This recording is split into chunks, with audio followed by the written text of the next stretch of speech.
Welcome to LOA Today. I'm Walt Jason. With me today is life coach and LOA teacher Joel Elston. This is your daily dose of happy. We are so happy you decided to join us today. Joel, I have a couple pieces of information to pass along. First, some news. I mentioned last week that after years of dealing with the fact that I couldn't handle the technology, I had successfully released the Apple version of the LOA Today app, which is wonderful. And it's been out there for a week. Hopefully people have been downloading it and taking advantage of it. The next item on the list of things to be done was, well, no, I needed to get the Android version out there. And that in the past would have been an easier task. Right. It is now no longer an easier task. In some ways, it's a harder task because Google, in its infinite craziness, has put some new rules in place that are kind of head scratchers, to be perfectly honest. One of which is before your app can be released, it has to be tested by at least 20 testers in a closed group. Ah, okay. Never mind that you don't have 20 testers. Sorry, you can't publish without it. But by the same token, there is no criteria as to who those testers could be, which begs the question, well, then why are we doing this? What's the point? How do they know that 20 people tested? How do they know that? I don't know the answer to that, but I'm going to hazard a guess. I think the guess is you have to have a Google account. So there's got to be at least 20 Google accounts. Now, does that mean 20 different people? Maybe. I don't know. Yeah. Well, I mean, there's a loophole there somewhere. And I think at least one. Yeah. Yes. At least one. I don't really care about that. I'm just now interested in beating their loophole. That's all I care about now. I just want to I'm glad you have straightened that out. Thank you for being clear. We appreciate that. Yeah. I mean, it's all that stuff's great. You know, the 8 people that listen to us and have the Android phone, that's all that matters. I mean, sorry, but exactly. Well, this is actually a serious thing. Because lately I've been paying attention to our demographics. We actually have demographics. I didn't know if you knew that, but we have demographics of people who listen to this. Would you believe that 98, and I'm not exaggerating on this, 98% of our listeners are iPhone users? Well, of course. I knew that. I mean, they're civilized people. Well, I can't say that everyone who has appeared on the show feels that way, just because Alex Standy liked to refer to the iPhone as the fruit phone because it comes from Apple. That was her way of dissing the Apple iPhone because she's an Android user. Let's put it this way. Alex is going to be getting a phone call from me saying, I need 20 users and you're one of them. Yeah. Well, yeah, I mean, I think that would be good. So, yes, I think that helps. But because we have such a limited number of Android listeners, I need to appeal to all of them. Well, of course. I mean, I would venture a guess in our demographics of our Android users. Most of them don't have regular dental visits either. I'm just throwing that out there. Oh, God. Are you trying to help me or are you trying to hinder me? I sometimes not 100% sure. I'm just throwing it out there, Walt. I'm thinking about demographics, you know. No, seriously, if you're an Android user, we would really appreciate it if you would help out. Just send me an email, walt@loatoday.net, and I'll get you into that testing program because the problem is until I get it tested by 20 people, they won't let me release it to the public, which is kind of silly. It's all absurd. I'm kidding, of course, but this is all absurd. It's craziness. Yeah. And it doesn't, they think it actually protects people because it prevents scammers from creating groups of 20 people. The logic of that one just really escapes. Well, I mean, it seems to me scammers would be more organized, could easily get 20 people. I would think. Yeah. I mean, and the other myth is, well, then the scammers have to pay to do this. Like the scammers don't have any money. The scammers are going to be scamming, and they'll use the profits from the previous scams to, of course. This is, I'm not somebody who, there are people who like to bash the big ones, the big behemoths like Google. I don't really like to bash. Well, I like to sometimes do it out of fun, but I'm not anti-Google, so I'm not going to come crashing down on Google. I'm just going to kind of shake my head in dismay and say, really? Yeah. Is that the best you can do? Yeah. I mean, they don't always, I'm a Google shareholder, so I'm a big Google fan. Yeah. So let's be careful where we're talking here. Okay. That's right. So please, listeners, please help us. If you're an Android user, help us to make Google happy by giving them 20 testers. And by the way, you actually get something cool out of it. You get to listen to the LOA Today app, which has all different podcasts on it. It's got a bunch of terrific audiobooks, and it's got a video book, and it's got some written books too. It's got a lot of really cool information on it. So it's not like this is a waste of time. You're exactly. Yes. Plus, you also get to find out more about Joel and Anne-Marie and Jolie Lynn and all the people who've been co-hosts in the past. There's little bios on all of them. It's all this cool stuff about the LOA Today show. So, help us out. Give me an email. Let's get this going. Let's do that. All right. Now, today's topic is synchronicity. It comes out of a post, as usual, that you shared on Facebook, in which the post was about, I don't remember exactly what the word was that the post used, but the basic idea was coincidence. Things just happening coincidentally. Mere coincidence is the way I often like to describe it. Mm-hmm. Randomness, I think that was the word that was used in the post. Random things happening.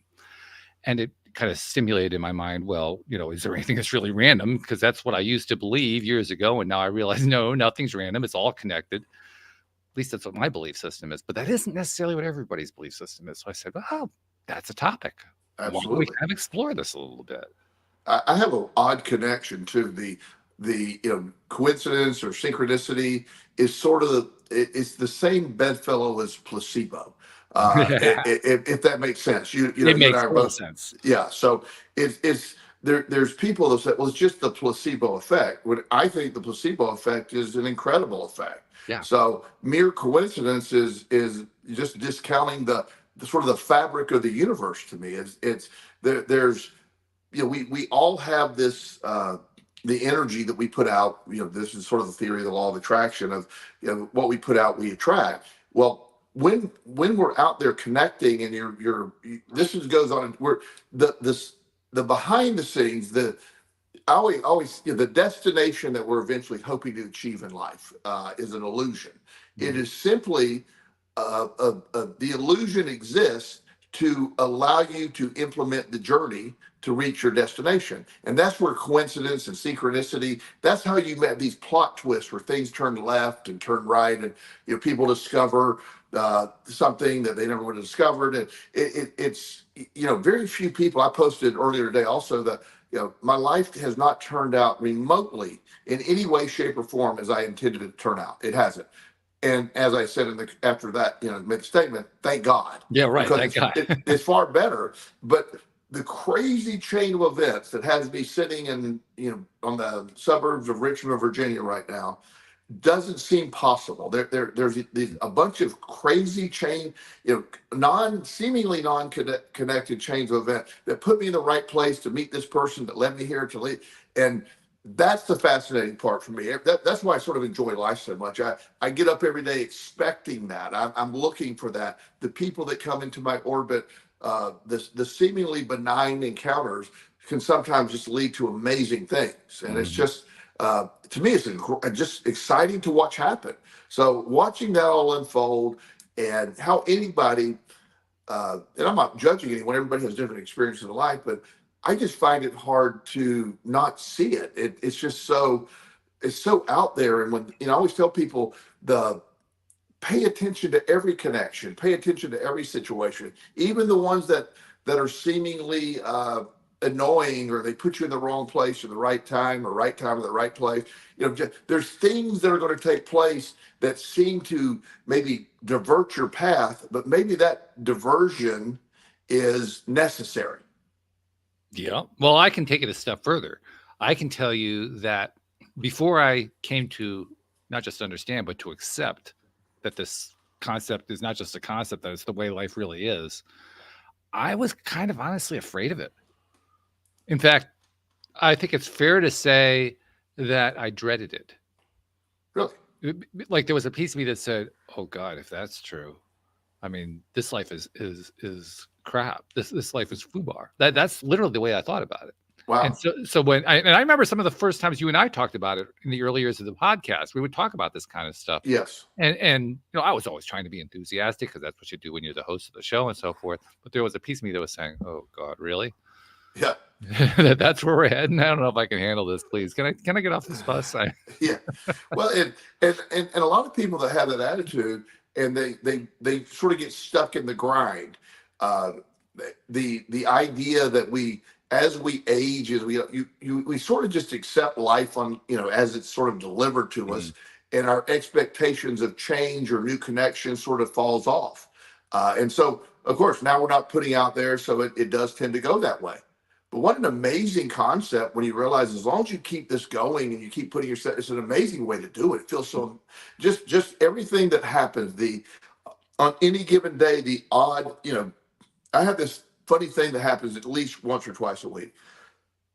I'll have let's say I have 7 appointments on an average day. And, maybe twice a week, 3 times a week, somebody will call out. It'll be, I can't be there, whatever reason, right? Last minute. I'm fine with that. I use that time to write or do other things. And the concept for me was, okay, I just missed an appointment, but almost inevitably, I will get a message from somebody, hey, something came up, can you talk?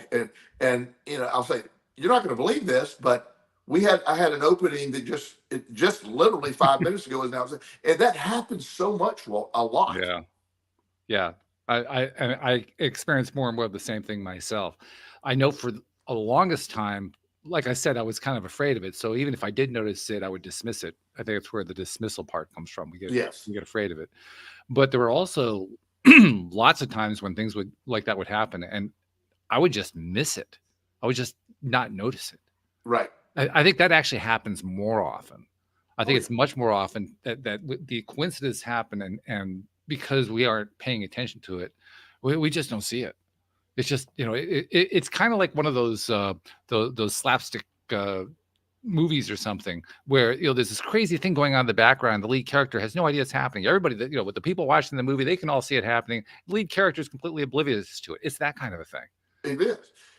And if you look at the odds of it, really anything, any encounter with, I was born in a small town in Florida, and everybody that's in that small town that I grew up with, I mean, it's pretty obvious I'm interacting with them.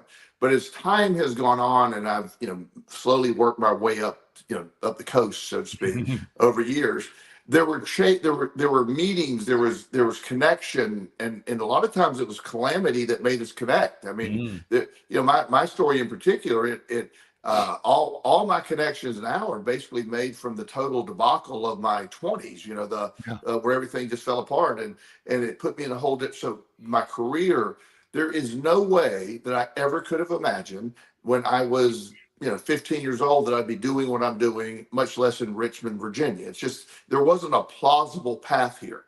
But yet all these events that happened, that connection, and it put me there. I tell a story about me eating out of a trash can on the bench, and how that later became very instrumental in my relationship with my son, TJ. Right. And so there's a lot of things that have taken place that, as I look backwards on them, it's like, oh my God, that came together perfectly. If this didn't happen at that time and I didn't meet this person, that would have happened. The guy that hired me to come up to Virginia came down to South Carolina to see the treatment center we had there. And I wasn't expecting anything out of that. He eventually hired me, and I came up, became the director of that program. I assumed that's why I was here. But after 5 years, that didn't work out. And so I ended up in my own private practice, which has been wildly successful. And, it's when I've become an author, I've become a public speaker. I've exceeded any possible expectations I'd ever have of myself, all because of these random events. And some of them weren't good, but they later turned out to be good. And that's the beauty of it. So let me ask you something, because we've heard that story many times, and we love it every time. I do anyway. Each time that you tell the story, it's always from the point of view of you couldn't possibly have believed it. Right. But just for the sake of argument for a second here, let's pretend that you might have believed it. Would you have trusted it? No. No, I mean, to be honest with you, now I'm talking about that at that point in time. At that point in time, I wouldn't. Yeah. Right. Obviously today, I'd be like, yeah, let's hop on board with this. But back then, it never felt like it was flowing the right way. It was always like, and one of the things that happened when I moved up here, the first week I was working for the company that the gentleman that hired me, the treatment center that hired me, uh, I didn't know he was just a rageaholic wild man. You know, so my first week there, I moved my son up. I sold my house in South Carolina. I mean, I came full bore up here to make a life. Right. And the first week, he went on this total rage rant filled event that I'm like, oh my God, what have I got myself into? I was like, this is not a stable man. Now, him and I became friends. It worked out. He really never raged toward me, but we were able to. But the whole point of the story was I was never intended to be more. The event there was a 5-year stint to make a lot of connections that eventually would allow me to get into private practice. That's how I look at it. Now, I was oblivious to all this while it was happening the entire time. And that's the beauty of it. And when I look back, I'm like, oh my gosh, that happened in synchronicity so many times. That's a key point, a very important point that you just made there, that synchronicities, when they happen, rarely seem to connect. We can only see them after the fact in most cases. Not in all, in some cases, we can tell when they're happening, but most often we don't see them until sometimes long afterward. Sometimes it can take years before we get enough perspective to be able to piece it all together. Right. Well, and that's the me moving. I chose this house that we live in currently because of the proximity to where I was working, at the treatment center, plus the school system that we're in are great for my kids. So that's why I sort of chose this location. And over time, my neighbors became very good friends. Section of those neighbors have become very, very close friends. We've gone on vacation together. It's just this odd combination of things, but chance meetings, seemingly chance meetings. I have nothing in common with a lot of people around me, but yet we get so connected. And so that's why I wake up every day, just what's going to happen next. I love it. I'm not scared of anything anymore happening. There's nothing happening out there to scare me, but I do look for these synchronicities and connections and mere coincidences, which I love. Is just so I pay attention, and sometimes they're nothing. That's the beauty of it. You never know. Sometimes they are maybe just a coincidence. I mean, but not really. It doesn't have to be my coincidence. That's another part. This could be part of somebody else's journey. I could just have, but and how many times have you thought about somebody you haven't spoken with a while, all of a sudden they pop up on your radar, they text you, they call you or whatever? That happens a lot. So all of this stuff is in play, and I believe everything exists that it is intended to make this journey.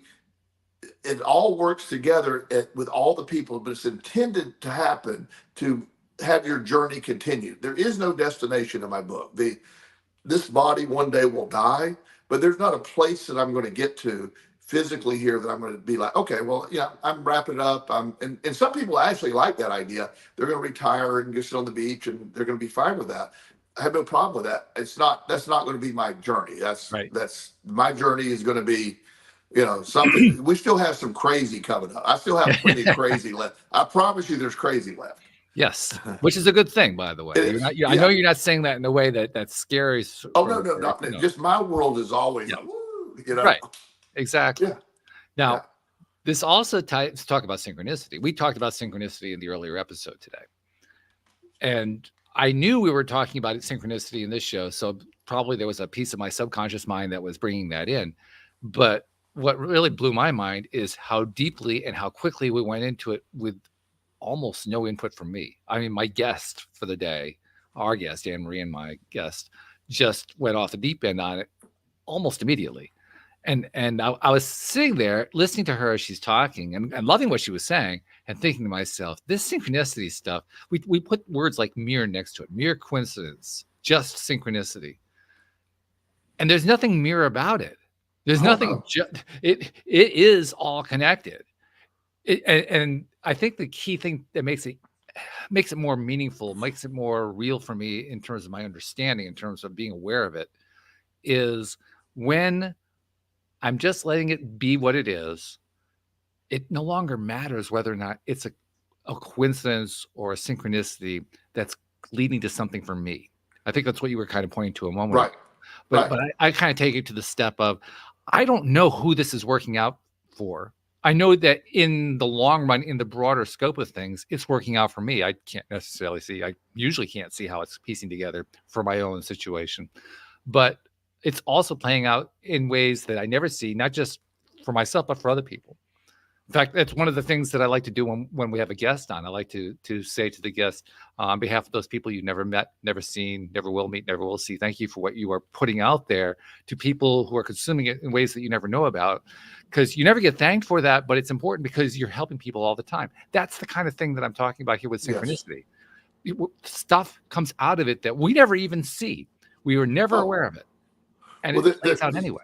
it does, and you know, and that's the beauty of it. Is that everybody's involved. It's not all about me. It's not all about you. It's just everybody has the same thing going on, which is fascinating. I have one of my clients is uh, he's a medical student in medical school. He's a third year. That's a very intense world. Oh, God. Uh, yeah, I mean, they don't have a lot of free time. No. So he, you know, he's always wanted a girlfriend. He's always looking for a girlfriend. He tried that dating apps. They are just usually awful. You know, at least for his experience. Mm-hmm. And so I said, you're trying too hard. Just relax. And so he texted me one day and said, you know, would you go with me to this? There was a speaker at the University of Richmond that was talking about neuroscience and neuroplasticity. No. And you know, for most people, it'd be like, yeah, but I was like, yes, I would definitely like to Sure, go that's there. fun. Yeah. So you know, I'm getting there. I'm getting ready to go. I have a client that has an emergency. I have to go to the hospital. Okay. So I text him. He said, I'm already here. And I said, well, sorry. And so I go to the hospital, make sure my client's fine. I had to wait with my client till his parents got there. And in the meantime, this lady sits down by him in the seat that he was saving for me. She's also a medical student. She's a year ahead of him and has no time to date. Well, they just start talking. They just talk, you know, talking about the concepts, and they had this incredible bond. And he didn't even realize it. And so he afterwards over, he's like, really nice meeting. She started to walk over. She goes, look, I normally wouldn't do this. I was hoping you would ask, but here's my phone number. And they have been dating now for a couple of years and are probably going to be getting married. And Fantastic. that was just random, but yet, you know, is that a coincidence or whatever that was? Just that chain of it. My client ended up being fine, you know. So I mean, it's this perfectly timed thing that most people will dismiss as, oh yeah, but that you can't dismiss those things. They just keep happening over and over and over again.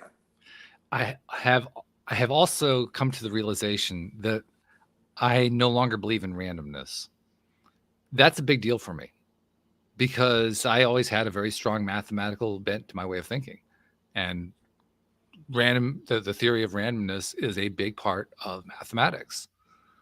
But I've come to the realization it doesn't exist. Well, and I will push back on you a little bit because maybe I have a different meaning for randomness, at least in my brain. Randomness is the fabric of synchronicity.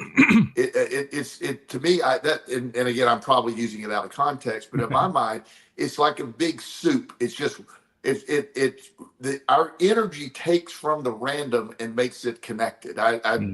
It's a tool. It's not what most people think randomness is. It's just, to me, you know, I have an app on my phone that is a coin flip app, and if we're two restaurants I want to go to, flip a coin. Which one we're going to go to? Do I want to do something? Flip a coin. You know, I consider whatever chain of events happens after that. It was a simple solution. I flipped a coin, and whatever chain of events was, and you know, oftentimes it's no chain of event at all. It's just we go out to eat and have fun. But every now and then you run into somebody, or this happens, and it's sort of cool, you know, and. Yeah, so I'm not saying there's, you know, in the context of traditional definition of randomness, I agree. But I for a long time, I've always used, randomness is part of the formula for synchronicity to me. I agree with what you're saying because of the way you defined it. I totally Yes. agree with you. Yeah. I think that what I was trying to express is the traditional randomness doesn't exist because the traditional randomness is dependent upon the idea that things don't happen for a reason. Yes. Well, and that I agree with. That I look at, you know, the ocean, and a hurricane comes along. The ocean is totally, you know, totally messed up. It waves everywhere, water's displaced, sand erodes, all those things happen. But on the other side of that, there's always something. There may be some land that's damaged or this have, but over here, this has been, you know, the island that hadn't been around for a long time has reappeared because of this storm. So there's, you know, it's just all these things happen. There's the sea. If the sea were stagnant and didn't have storms and waves, we would be done. I mean, we need that. We need all that. That's an intent. That's all there for a reason. So the seemingly random chaotic event of weather and stuff eventually becomes a catalyst for something else. It's all part of it. And in fact, what we're talking about directly plays into the original topic of the show from years ago, law of attraction. Because without that, I don't know how else to say it, the discounting of randomness, without the discounting of randomness, the law of attraction can't operate. There has to be a, quote, violation of the law of randomness, unquote, Right. in order for law of attraction to be possible. Right. And when you begin to recognize that, wow, that random coin flip should, you know, at any given time, it should come up 50% tails, 50% heads. But when it keeps coming up tails over and over and over again, you start saying, okay, you know, how long am I willing to go with that theory? Yeah. And that's the, as we look at this and as we sort of, you could flip a coin 100 times and you could flip heads 10 times. The next flip of the coin, there's no favor to tails. Right. It doesn't work that way. It's just, it's a totally sort of random kind of thing. Yeah. And, but yet you'll find patterns in that, like life, you know, it's all the underpinnings of all this. I think the law of attraction, you know, it obviously thrives on, it requires synchronicity. It requires, you know, to put it out. Your job with the law of attraction is to put out what you want, because the law of attraction is going to attract what you're feeling anyway. So our goal is to start feeling the right things to get what you want. And it pulls from this pool of seemingly random events and people and things to fill the void. It's like a gigantic workshop to say, here's the person, the situation, everything that exists, you're attracting. And it comes together. It's just a fascinating thought when you look at it that way. You can't really describe it, but you can feel it. I know that sounds weird. No, it doesn't sound weird at all. It actually makes total sense. In fact, I'm going to make a reference to a field that you generally stay away from for very good reason, which is the field of gambling. Yes. And I'm going to tie it directly into playing online poker, which I actually don't do much anymore. I used to do it a lot, but I played for the first time recently after about a year and a half layoff. So it's been a while. But the point is, when I'm playing poker, you can always tell who's playing well. And by playing well, I mean they're winning. Doesn't necessarily mean they're good at it. That's the key point. It just means they just keep hitting. And if I see somebody who's winning and I get an opportunity to go head to head with them, I will try to talk myself out of going there, no matter how good my hand is, no matter how bad I know their hand is. Because I've seen it over and over again. When they're in that groove, when it's being the flow, I think that's what they sometimes call it. When you're in that flow, things come together for you. So you could have the worst possible hand, and there's only one combination of 3 cards that could possibly hit that would give you what you want, and that's exactly what that person gets. When that happens a few times, you start saying, okay. In fact, a lot of people do say it. They complain, well, this is a fixed game. You know, Poker Stars or whatever is, you know, they fixed this game. It's all a great big ruse. Well, kind of. You just picked the wrong enemy. It wasn't Poker Stars. It was the law of attraction and somebody being in alignment with their own vibration. Well, it's funny you mentioned gambling, because this happened to me. You know, for those that don't know, I've been in recovery for a long time with a gambling addiction, and how I got hooked on gambling, I don't talk about this much. Hmm. I was at a gambling establishment in Florida many, many years ago. I was 18 years old, and there's a game called Highlight, Mm-hmm. and it's you bet on it. And it's a silly game to bet on, obviously. Uh, Right. but I bet on it, and I knew nothing about it. So they had a thing called a pick seven, where you gave them seven numbers and you were picking the winner of seven races. And the odds of that were pretty slim, or seven games, they call them games. And I didn't know what to do. I wasn't really there I didn't want to gamble. I didn't even know what gambling really was. So I played my phone number. You Nice. know, I just played my phone number. So I sat there, there was some beer, we were drinking some beer, and I was bored. And so one of my friends was sort of into it. And I finally said, look, we got to get out of here. He says, only one more game, let's go. So after the game was over, I sort of forgot about this ticket that I had in my pocket. And they said, oh, we have a winner in the pick seven. And then they flashed the number, and he looks at me and he goes, oh, if you had played your phone number, you would have won $14,000. And I was like, I did play my phone number, and I won $14,000 on a $2 bet. And so, I didn't immediately start gambling a lot, but I used some of that money eventually over time Mm. to gamble some more. I tended to win. I bet on sports. I tended to Mm-hmm. win. Mm-hmm. First time I went to Vegas, I won $5,000 and left with $5,000. So I had I had a big winning streak in the beginning. Mm-hmm. The most gamblers that get hooked have a winning streak, I'm and sure. then you have that. Then it goes sideways for a while. Then you can't win worth Right. anything, and then that's when everything falls apart. And it's shocking how that trend plays out with people. Yeah. It happens over and over again. So what you're saying, when you encounter somebody that's on a hot streak, I've watched a guy in a casino one night. He was so drunk. He was ridiculously drunk. He had two escorts, I guess is the appropriate word to say. Mm-hmm. He's about 70 and they're about 22. Right. And he was so drunk, he was hitting shots, and he was blindly betting gigantic numbers at blackjack. He was so drunk. He had a $5,000 bet on a hand of blackjack, and he had a 17, and the dealer is showing a 6. And he tells the dealer to hit. Well, he gets the 3, and I forget what happened, and then the 3 would have helped the dealer. He took the 3, then the dealer got the bus card. He won by hitting on a 17 against a 6, which is taboo. Right. It doesn't work. And he won all these, and he wasn't even paying attention. There were chips. He gathered his chips. He was dropping $100 chips all over the place. He's walking off, and I'm sitting there losing 12 hands in a row. I'm like, oh, and I saw that he was on fire. Yeah. And he didn't care. He was just having fun. He's Which is, by the way, a major piece of it. He didn't care. Well, to me, that you sort of filled in the blank, because in the beginning when I started gambling, I didn't care. It was fun. Right. I won $14,000. Wow, that's sort of a cool thing.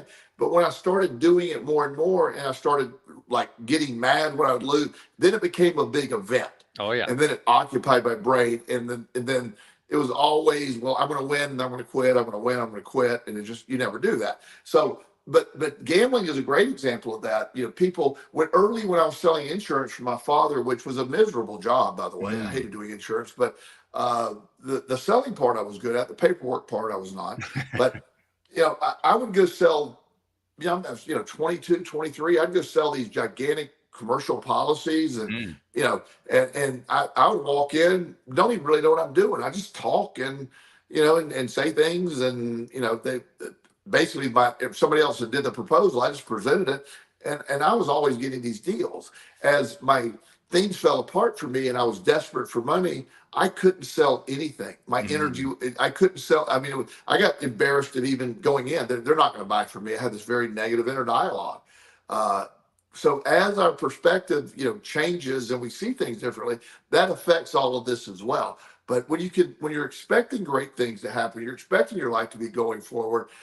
You're looking out for the synchronicities or the coincidences as sort of roadmaps to what's next. I mean, every day I want to know what's next. Yeah, and that's the much better side to be on, because that's the side that says, well, I don't really care all that much, but I'm enjoying the ride. This is kind of fun.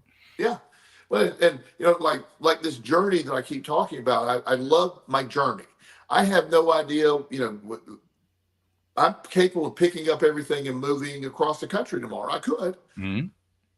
I'm not planning on that, but I'm also capable of just doing that. Mm-hmm. I can do. I have that in me. I have that. Let's see where this takes us kind of mentality. It's sort of fun. Let's see how this works out. And it's just. I don't. A lot of people hate change, and I did for a long time. I love change. I love to embrace, because change brings change. It brings something for. And I don't know what it's going to bring, but there's something coming with change. It's a very important point too, because the flip side is, why is it that people are so afraid of change? And if I can express my view on why people are so afraid, I think it's because they believe that the change is going to be for the worse for themselves. They may not ever be willing to express that directly, but I think deep down, that's what they're thinking. If I change, my life's going to get worse. Everybody, I mean, the human beings have a bias toward homeostasis. We don't want anything to change. That's a survival technique. Goes way back to the caveman days. You're in the cave, stay in the cave. You don't go out there. It's dangerous out there. Stay in the cave. Which is kind of tough when you're hungry, but that's another point. Yeah, well, that's how that eventually you got to go get that. Well, in today's world, the idea, like, why change it? It's working so well. Yeah. What if, and I look at it the other way, we're meant to go out. We're meant to go experience change. For many years, from about 20, this is mainly due to my addiction, any change I had was horrible. It was catastrophic. There was no good. Getting fired from my dad's company, eventually getting fired from the next company and being arrested, losing any ability to make a living, and all that. I lost all that. And so change to me was always scary. Until I turned things around, then I started to realize change is moving forward. Change is, every change I've made since I turned my life around has led to an incredibly positive results. I embrace change. It comes along with the coincidence, synchronicity of all this. I remember many of the early episodes that you and I recorded together, which were basically about me trying to figure out how to change my mindset around based on things that you were telling me that had worked for you. Right. And me trying to wrap my head around, well, okay, that's what he did, but I can't seem to do that. Why can't I do that? What's it going to take for me to make that change? What's going to take for me to make that shift and to stick with it and to believe in it? It all seemed impossible. I mean, I was trying to embrace the possibility of it, but by the same token, there was that piece of me, fairly large piece of me, that was saying, "Yeah, forget that. It ain't happening. It's not going to happen. We're wasting a lot of time here. We're blowing a lot of smoke. We are. Come on, let's be honest about it. That's really what's going on. That's what happened in my brain. Yeah, that's what was going on in my brain. So over the years, one of the questions I've constantly tried to ask, there are lots of ways I've tried to ask this, is what's it take to shift that? What's it take to make that change in perspective so that I stop thinking about something as something to be afraid of and start thinking about it as something to anticipate and look forward to? And one of the things I have found that for me kind of turns the whole thing around is when something works out well, my immediate inclination is to be shocked by it and take my attention away because I was shocked by it. When I can give myself just enough time to say, whoa, that was shocking, and kind of sit with that shock for a little bit, for whatever reason, I get myself into a better space for appreciating the event. I have to let myself deal with the shock. It's the shock that I think, for me, epitomizes that resistance point, that fear, that, oh my God, I can't change. I've got to stay in that homeostasis. It's the shock of whatever the event is. And it can be little events. We're not talking about we're not talking about saber-toothed tigers. It could be, I found a penny. What did I find a penny for? I mean, it can be that small. But when these things start to happen, when things start to fall into place, it's a shock. Like, there's another one that fell into place. Well, and also getting to a place where it's no longer shocking. Yeah. I'm in a place right now like, well, that worked out great. Yeah, that's sort of what I was expecting. And it isn't that I'm not grateful for it, but of course, I mean, that's what I was shooting for, something close to that, Mhm. and I just come to expect things are going to work out. When things seem to fall apart, one of the things that I learned a long time ago in working with clients is my process is developing a rapport with people. Mm. Um, it is not a fast process. So, if somebody, comes and see, I want to be fixed in a session or two, no, you're getting the wrong person. So what I used to not understand is I used to, if I would have clients come along, I'd meet with them 2 or 3 times, they would just sort of disappear, Mhm. and I'm going, what did I do wrong or whatever, how come that didn't stick? Or uh, then I started noticing, a couple years later, this person who I met with, yeah, I wasn't ready back then, but never forget what you said during those sessions, and then they come back, So I've come to, even when I meet somebody, like I tell somebody when they meet with me, especially a younger person, look, I don't care what your parents want. If you don't want to come back, I don't want you to come back. If it's not be helpful, I don't want you coming just because your parents are saying it. I want you to want this process. Sometimes, and first of all, they really appreciate that. And I'll tell the parents, if he doesn't want to come back, I'm not the person to force him to see. That defeats what I'm trying to accomplish. Mhm. But often, because I do that, almost always anybody I've ever told it comes back because of that seed I planted. And that, then they're ready. They already know what they're going to be. Now they're ready. Yeah, that being ready. That's what I was referring to when I was talking about, Yes. being okay with the shock of it. Yes. I mentioned at the beginning of the show, and I was reiterating what I had said the last time you and I did a show, that the LOA Today app for iPhone is out.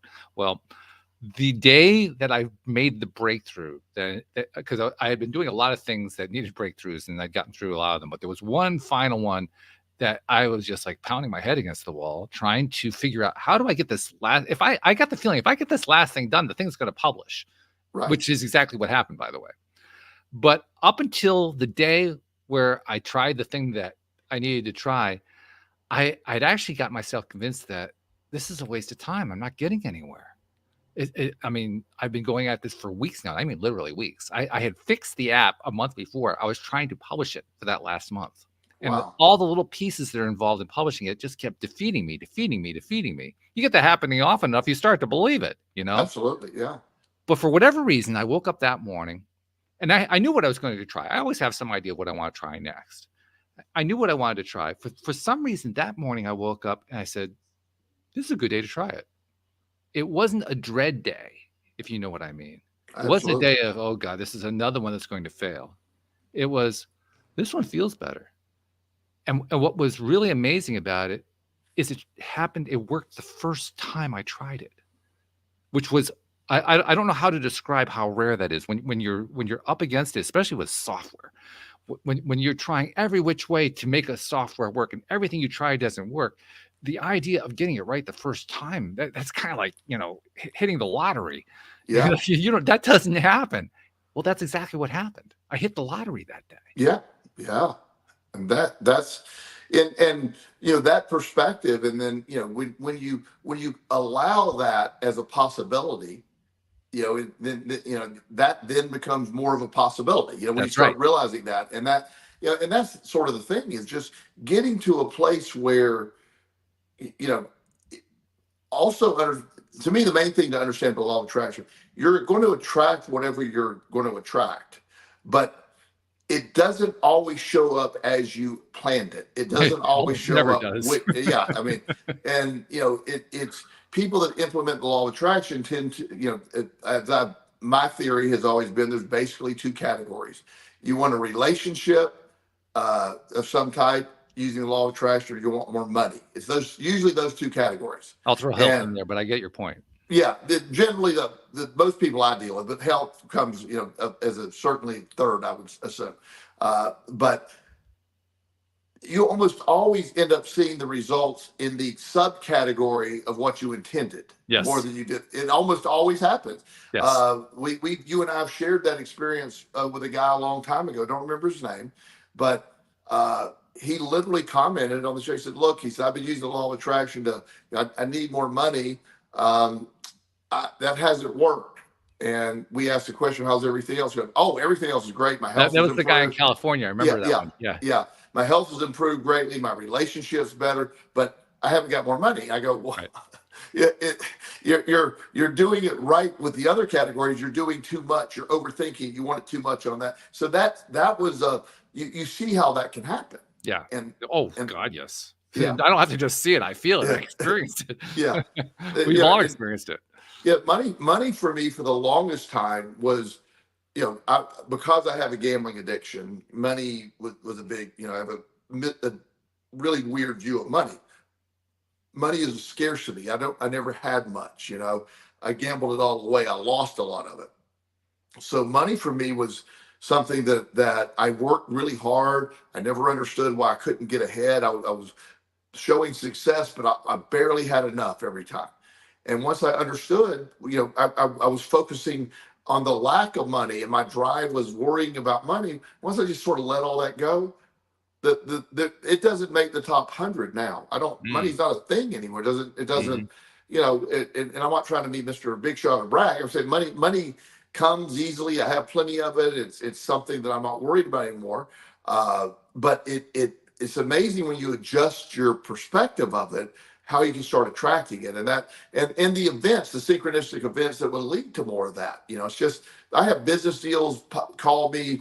I have many opportunities every week present. I turn down 90% of the things that come my way, but I look at every single one of them. Yeah, because you never know which one's going to be the one that is going to grab your attention and say, yeah, that feels right. Yeah. Yeah. Absolutely. And the feeling is the secret. So that's the one that you want to be paying attention to. I'm also reminded that as I was working through the software, like I said, I went through the story that I told you in terms of getting the LOA Today app done.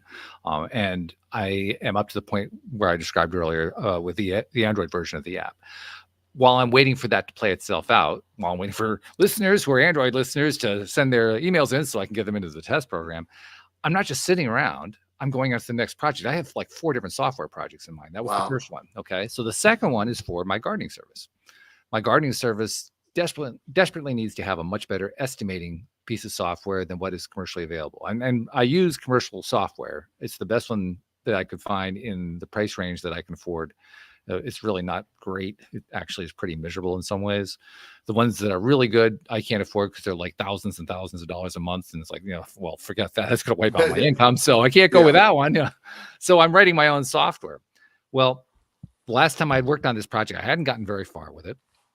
And it was all kind of kerfuffled and all twisted up into a knot. Nothing was working properly. So I sat down with it yesterday for the first time in a month after getting this LOA Today app to the furthest point I could get it.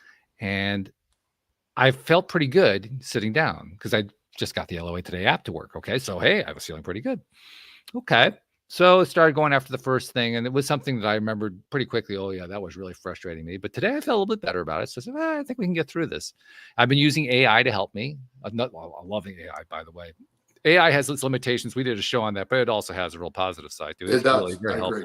Yeah. So I've been using that, and it was helping me to solve things. And I had a breakthrough in like, okay, that little piece worked better. Now the software wasn't working yet, but that one little piece was working better. Oh, okay, that's pretty good. I wonder if we can do that with the next piece. So did it with the next piece. I got to the point where all the major stuff was fixed, but I didn't want to stop fixing stuff because I was now in that groove, in that flow. And I just experienced like 3 or 4 of them in a row. Yeah. And everyone felt good. Like, I want to feel that again. So I was actually going in to fix stuff that really wasn't important to fix at all. Things like little stylistic things that, I could go after that, a few weeks later after the thing had been published if I really wanted to.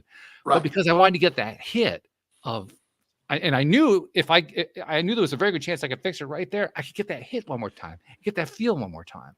Yes. And that's what I found myself doing today. I actually got, now the software doesn't do a whole lot yet, but what I was done with at the end of one day was clean.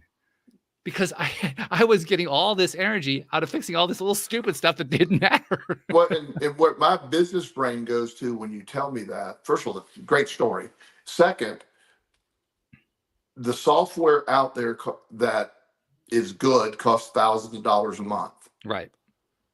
Well, if you could bring this together and make a good product, you can undercut them and the do thought that. occurred. Yeah. So but that's how my business brain goes. I mean, yeah, it's great for your cut, but see, that's the synchronistic, coincidental, whatever you want to call it.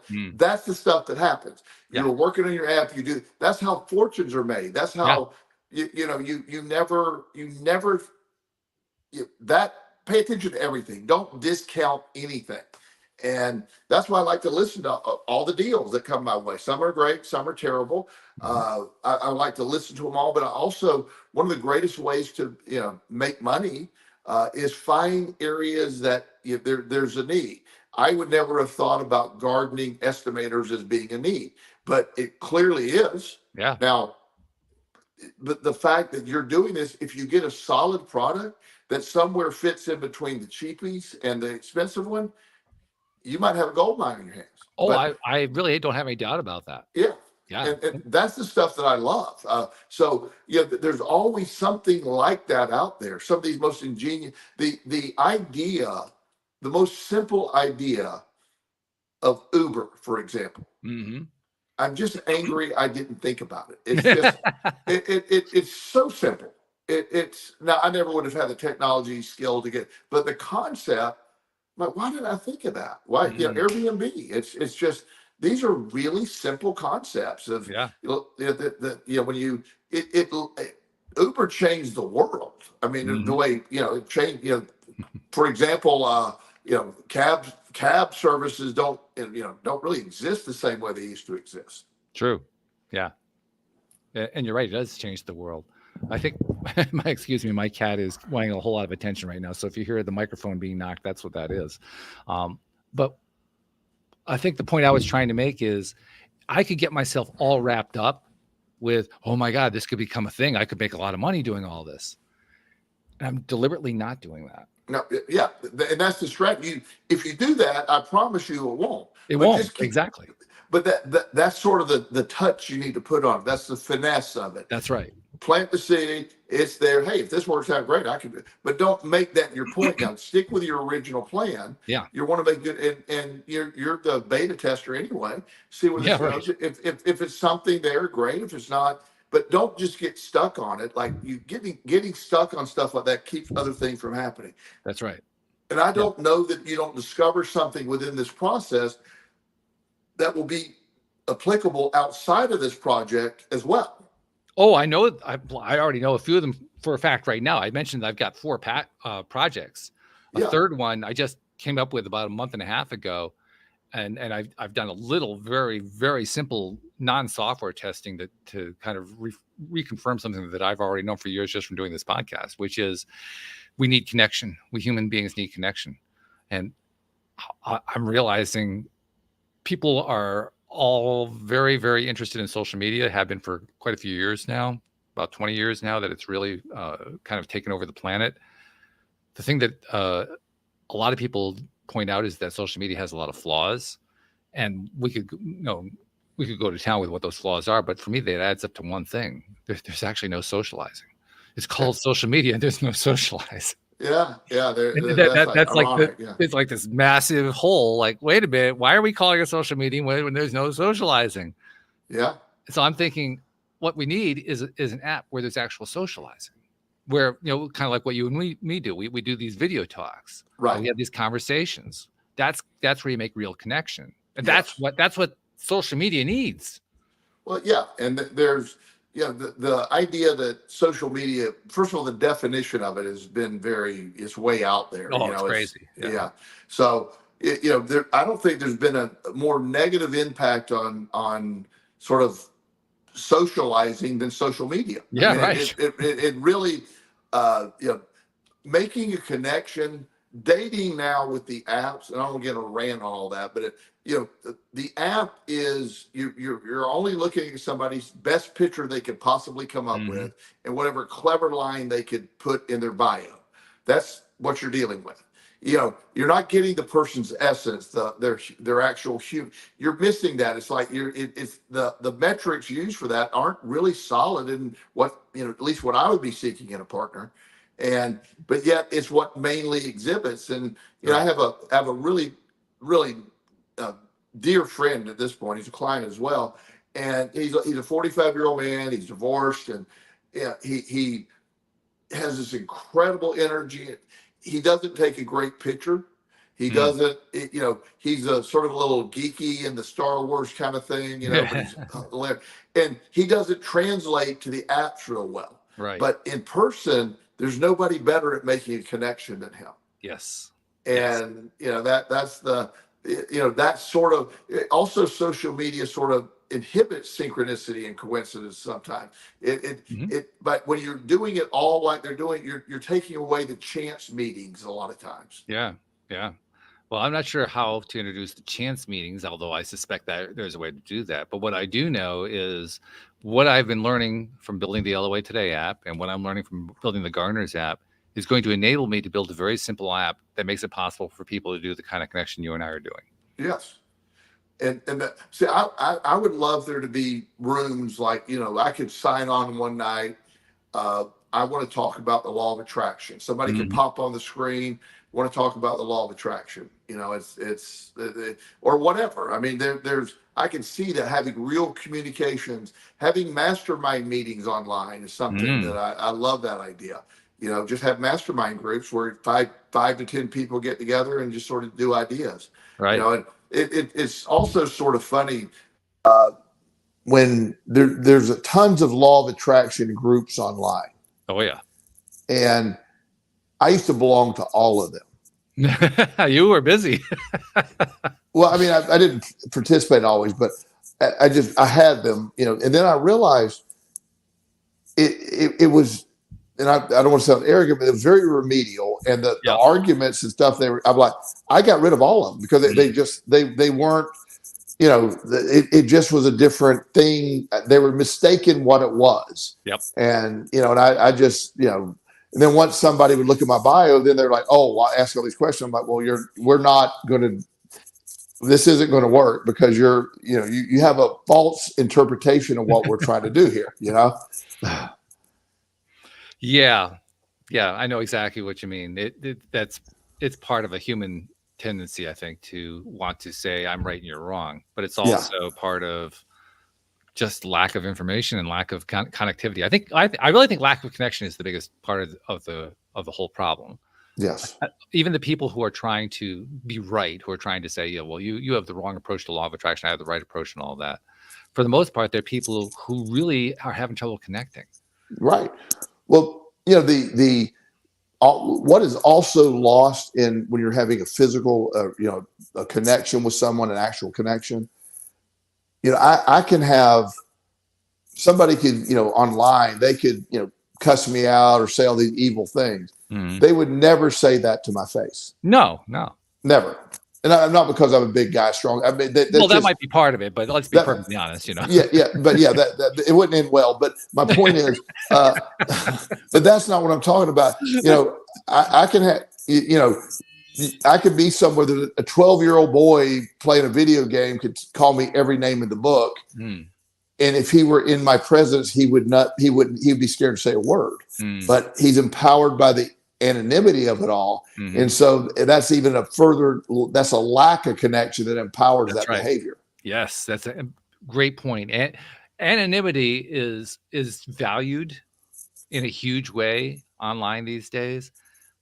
And I long ago gave up trying to help people understand who were fighting for their anonymity or their privacy. I long ago gave up the idea of trying to talk them out of it. But I kind of keep looking at them and saying, do you realize what you're doing to yourself? Yeah. Because I don't think they do. I really don't think they understand just how much they're isolating themselves just by making those arguments. Yeah, it really does. So absolutely. It's crazy. Yeah. Well, as usual, we used an hour talking about some really cool stuff, and I look forward to the next one. I have a feeling that this is not going to be the last time we talk about synchronicity. I have a feeling it's going to be the last time we talk about so-called randomness. I think we're going to do it a few times. I think we've done it probably 5 times in the last 2 months anyway. So whether that was the topic or not, we always get there. Yes. Well, you'll remember a couple months ago we did you found a piece, I think it was online, about the possibility of quantum mechanics happening within the brain. Yes. And believe it or not, that's our most popular episode of all the episodes we've done in the last few months. That really one is risen to the top. Yeah. Wow. So there's an example of how this is a thing. I love it. That's fantastic. Yeah. Pretty cool stuff. So anyway, thank you much. Look forward to talking to you next week. Awesome. Good to see you, my friend. Thank you to our podcast listeners everywhere. We'll see you all next time here on LOA Today. Goodbye, everybody.